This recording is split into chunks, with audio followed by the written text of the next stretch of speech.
Is there advice you can give to young kids that are living through a shitty situation of any sort, a tough life? Find a thing you like. Try to find a thing that you really enjoy. Try to find a thing that you're passionate about. Like an activity? Yes. For me, early on, it was drawing. It was illustrations. It was comic books. I wanted to be a comic book illustrator. And then it went from comic book drawing and illustrations to martial arts. So, but it was just another thing that I was very, very passionate about. That was my vehicle out of my dilemma. That was my vehicle out of my own anxiety and trauma and my own issues and insecurities. And find something. Find a thing that you genuinely enjoy, because getting good at things you genuinely enjoy is extremely beneficial for young people, because it lets you know that, like, everybody thinks they're a loser. Every young person thinks they're a loser, at least a young person in the situation I was at. I didn't know I wasn't a loser until I started winning, until I started doing martial arts. Martial arts taught me that, like, I could get better at stuff, that I wasn't really a loser. I just was someone who was, like, in a fucked up situation. But you could channel all that energy that you have as a young person into something and get better at it. And then all of a sudden people admired me. I was like, this is crazy. So I went from being someone who was incredibly insecure and basically a failure to someone who was really successful at this one thing that was very dangerous, that other people were scared of. And that gave me immense confidence and also a real understanding of the direct correlation between hard work and success. And also an understanding that you can't listen to people. Because even my parents didn't want me to do martial arts. They didn't want me to fight. They didn't want me to do stand-up. There's like, you have to understand who you are, and then in the face of other people's either criticism or, you know, lack of faith in your ability to succeed, you push through, and there's great benefit in that. And then you realize that you can kind of apply that to other things in life. You can apply that to critics. You can apply that to social media commentators. You can apply that to a lot of things.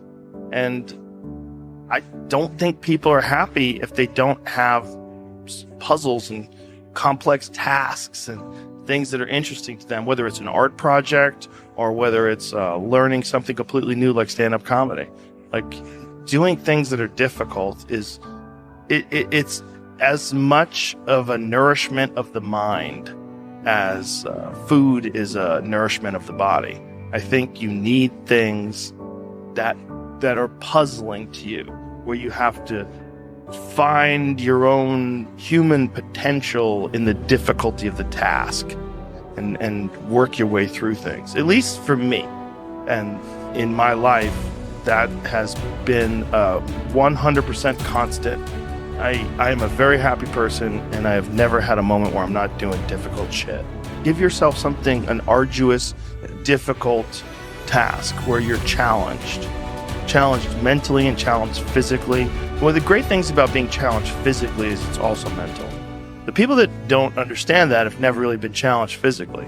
People that think that physical challenges are just physical, it's just brute grunt work. It's not. It's emotional intelligence. It's understanding your desire to quit and, conquering your inner bitch. All that stuff it's mental. It's playing out inside your head. And there's a mental strength that you acquire from that you can apply to intellectual pursuits.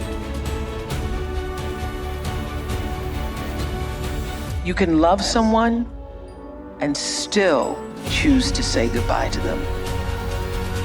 You can miss a person every day and still be glad that they're no longer in your life.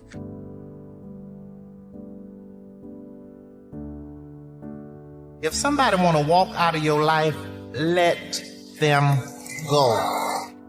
Especially if you know you done everything you can do, you done sat around and been the best man or the best woman you can be, and they still want to go, let them go. Whatever they're running after, they'll see what they had in a minute, but by then it's going to be too late. Because you'll sit there and you'll go, Because half these people you be sitting around crying about it, worry about 2-3 years from now, you ain't gonna even remember their last name.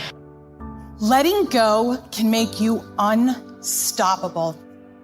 I know because I let go of a relationship and reclaimed my life. And I know that letting go can create the best of change for each and every one of you.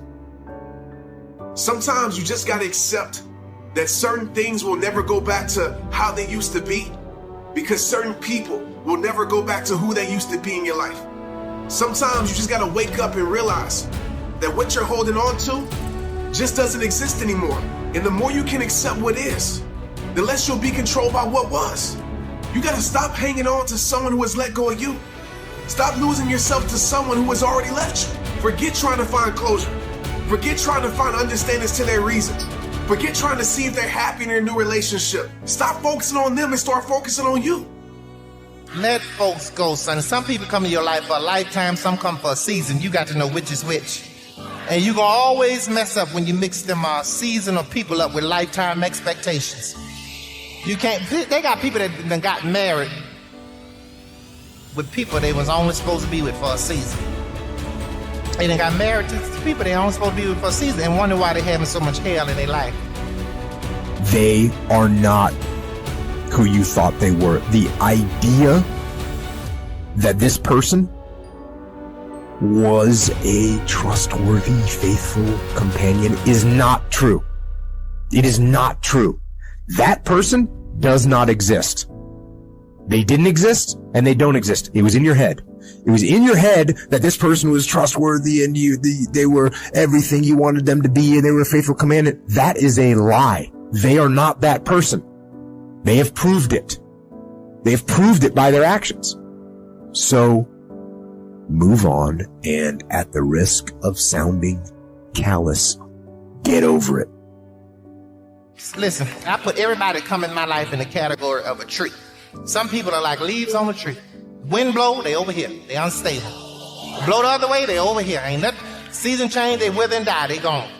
It's all right. That's some people. Most people in the world are like that. They just there to take from the tree. They ain't there to do nothing but take and give shade every now and then. That's all they can do. But don't get mad at people like that. That's who they are. They ain't gonna never be nothing. That's what they put on this earth to be, but be what they are, a leaf. Some people are like a branch on that tree. You gotta be careful with them branches too, because they'll fool you.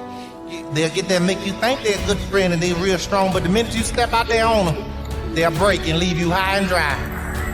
But if you find you 2 or 3 people in your life that's like the roots at the bottom of that tree, you are blessed, because that's them the kind of people that ain't going nowhere.